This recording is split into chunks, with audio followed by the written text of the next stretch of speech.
welcome everybody. Welcome to Mimir Quiz. We are, as always, sending live from Stockholm, and right now you can see me in a kind of wintry landscape. We are between Christmas and New Year's Eve. In Swedish, we call these kind of the in-between days. I don't know if you put it the same way in English, but now I'm really looking forward to New Year's Eve, and I'm also looking forward to playing this quiz with you here tonight. Now, my outfit here is, of course, you already understand, I look like someone who writes fantasy novels. I actually brought a little friend with me, my little golem statuette, or Smeagol, you know, depending on his mood. So the theme here is fantasy, the prize pool is 500 Mimir tokens, and I am very ready to jump into this game. Let's go! Question number 1. Which of the following is not a typical fantasy character? Is it a dragon, a goblin, a lawyer, or a warlock? What do you think? What do you think? Well, so the correct answer here is, of course, a lawyer. Yeah, well, you know, someone has probably written a few fantasy novels where there are lawyers, but typically we can find lots of dragons, goblins, and warlocks.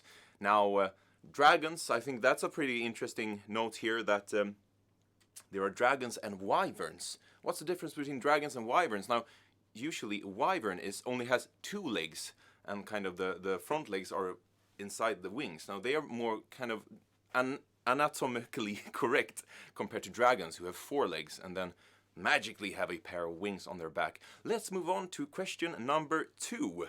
So, the fantasy genre is characterized by storylines that are always rooted in facts.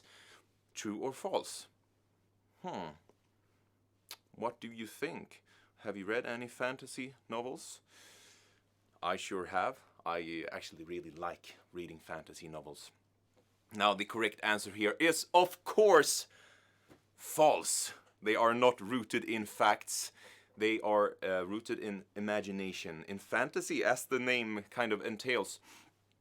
But it's interesting, you know, they build these big worlds, and it's nice to imagine as if it is for real. You know, I have spent countless of hours watching YouTube films, basically, of people you know, chronicling and talking about the Lord of the Rings, you know, what's true or false within that context, and then it feels like it's for real, and I love that stuff.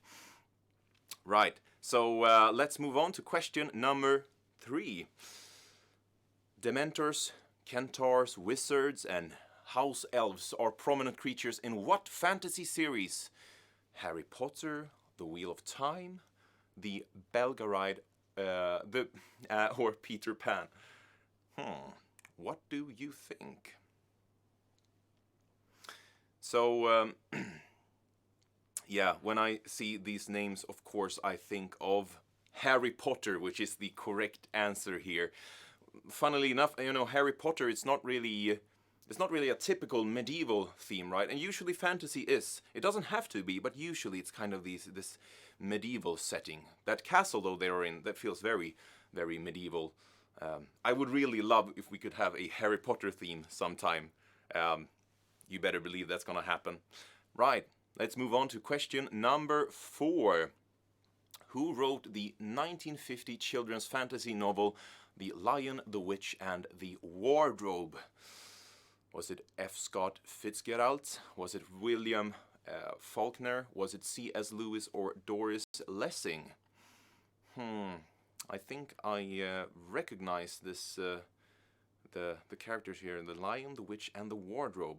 Well, of course, this is written by C.S. Lewis, and it's more known, well, you know, it's the world of Narnia. Now, C.S. Lewis, he was born in 1898, and he died in 1963 and held academic positions in English literature in both Oxford, what's happening with my words today, and Cambridge. Now, if that makes you think of J.R. Tolkien, well, you would be correct to do so, because they were very close friends, these two guys. They were in a literary group called the Inklings.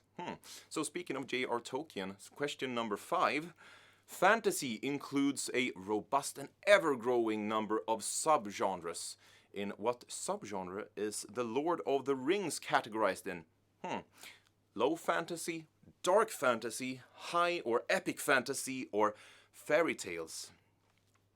Yeah, what do you think? Yeah, personally, which one of these types do I prefer? Yeah, I like all types of fantasy, I actually think. Now, the correct answer here is high or epic fantasy. Now, that's usually characterized by, it's kind of an idyllic version. It's kind of this magic and idyllic version of some kind of medieval place, where the elves are kind of highborn and super beautiful. And then, like, dark fantasy, that's more like The Witcher, where it's very, very gruesome and kind of realistic in a sense. Like dark realism plus magic. I love The Witcher. Right, so let's move on to question number 6. In what fantasy-inspired film is an enormous imaginary rabbit informing that the world is going to end in 28 days? Pan's Labyrinth, 28 Weeks Later, 28 Days Later, or Donnie Darko? Yeah. I can tell you, if a rabbit would inform me that the world would end in 28 days, I would go catch myself some sleep. I would think that I was going crazy. The correct answer here is, of course, Donnie Darko. What a cool movie with, what's his name? Jake Gyllenhaal, right? Oh, that's a really trippy film. What's going on? Yeah, but it's not really a typical medieval setting either, right? It's like in a regular suburb area. But still, it's the imagination part that makes it, the imaginary stuff and the magical setting that makes this into a fantasy movie. All right, how's it going? Are you still in the game? I hope you are, because we are moving on to the next question. Question number 7. Which fantasy movie has the tagline, "There can only be one," and feature an immortal Scottish swordsman? Is it Braveheart, The Last King of Scotland, Highlander or Mary Queen of Scots? All of these names sounds very Scottish to me. Hard to pick one. But you better have already chosen, and I hope that you chose correctly, because the correct answer is Highlander.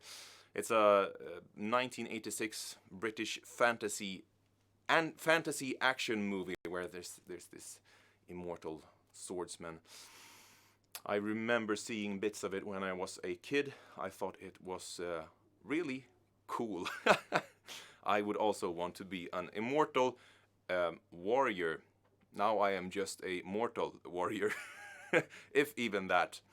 I think we are ready to move on to the next question. Question number 8. What fantasy action film is based on the Old English epic poem and starred the voices of Angelina Jolie and John Malkovich? Was it Beowulf, The Brothers Grimm, King Arthur, The Legend of the Sword, or Game of Thrones? Yeah, I have seen this piece of video that the question is referring to.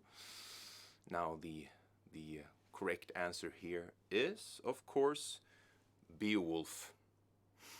I remember seeing that film some time ago, and boy oh boy, it's a strange movie. I think it's a really strange movie. I think it has to do with the animation was a bit off. I don't think they were aiming a bit too high for some kind of realism, and it wasn't really quite right, and there was these strange creatures. Cool though, quite cool. But it's based on this old English epic poem, like really old stuff. It's but it's debated by scholars. When was it written? But they managed to place it somewhere between the year of 975 and the year 1025. So there's a span there, and it's very old. It's nice to know that people back then had a wild imagination as well. All right, people, I had a great time. So, me and my friend here, Mr. Smeagol, we wish you a continued lovely evening, and we'll probably be seeing more of each other later. So, see you later. Bye.